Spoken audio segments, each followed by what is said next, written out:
Mga kasama, tara, samahan niyo ako. Manguha tayo ng prutas sa bundok. Tara, let's go! Napakaganda talaga ng probinsya, sariwa ang hangin, at napakaganda ng tanawin. Maglakad-lakad na tayo. Uy, tingnan nyo.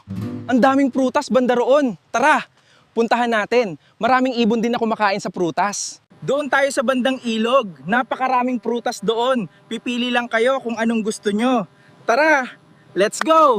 Ngayon, nandito na tayo sa ilog. Tingnan nyo, napakaraming prutas, mga iba't ibang klase. Nasa gilid lang ng mga ilog. Teka muna, aakyat na ako sa puno. Oy, sa kabila banda, ang daming bunga ng mga bayabas. Super laki pa. Meron ding mga orange ang dami. Kaya punta na kayo sa kaharian ko. Tara, ipakita ko sa inyo ang malalaking bunga ng bayabas. O, di ba ang lalaki?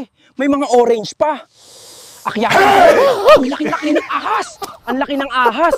Kulay green! Muntika na ako nun ah! Pakak! Nakita nyo yun mga kasama? Ayun oh, nakalambitin yung green na ahas. Pakak! Tignan nyo mga kasama, hawakan ko yung green na ahas. Pakak! O diba, ang bait pala ng ahas. Pakak! Daling ko na tong green na ahas, ipanakot ko sa mga tao. Eto, maraming mga babae na nag-uusap, ihagis ko itong green na ahas. Nagtakbuhan silang lahat. Pakak!